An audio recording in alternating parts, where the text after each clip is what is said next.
Toda vez que a gente fala de história, existem alguns fenômenos que eu acho maravilhosos. Um deles, que eu gosto bastante, é de explicar a meus alunos sobre mito e mitologia. Muitas vezes eles são apresentados como mentiras, farsas, com uma diferenciação entre o que é uma religião e o que seria um conjunto de fábulas não fundamentadas. Eu explico que não é bem por aí.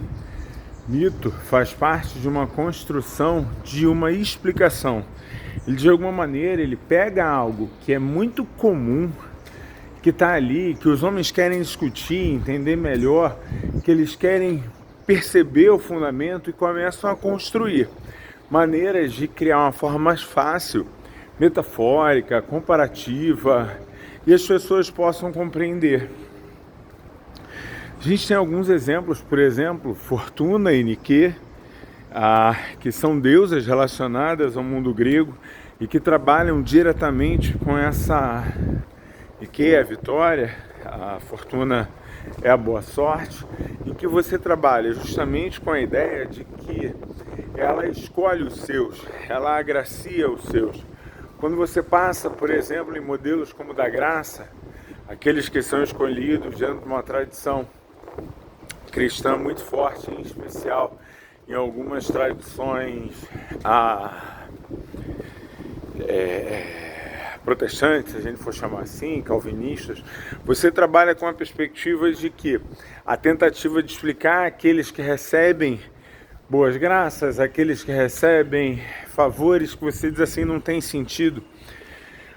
Outros tentam entender como é que funciona isso, quais são as chaves hoje.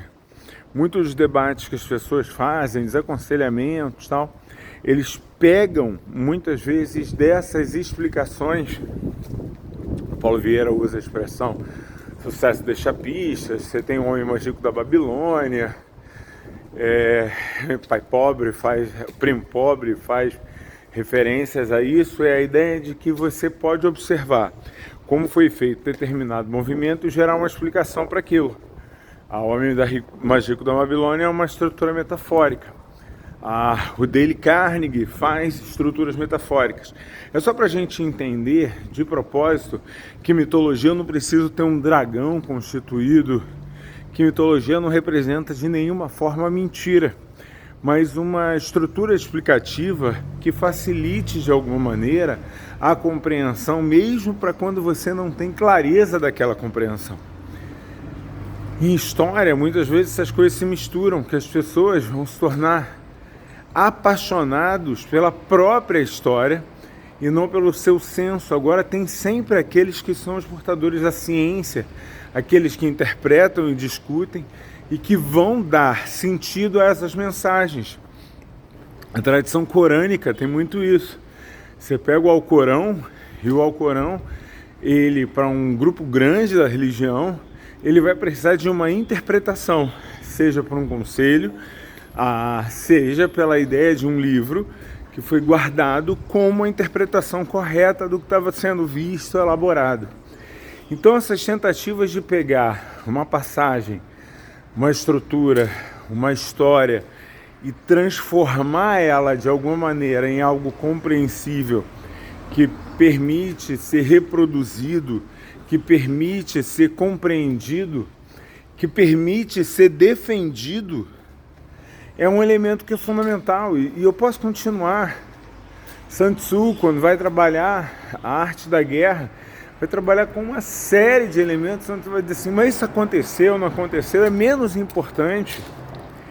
A ocorrência real é muito mais importante.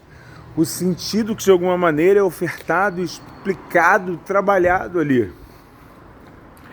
Então quando você pega alguém com uma crença, que muitas vezes você vai dizer assim, nossa, que bizarro, tenta entender que tem muitas camadas de sentido ali, ao invés de só um mecanismo rápido ou fácil de julgamento.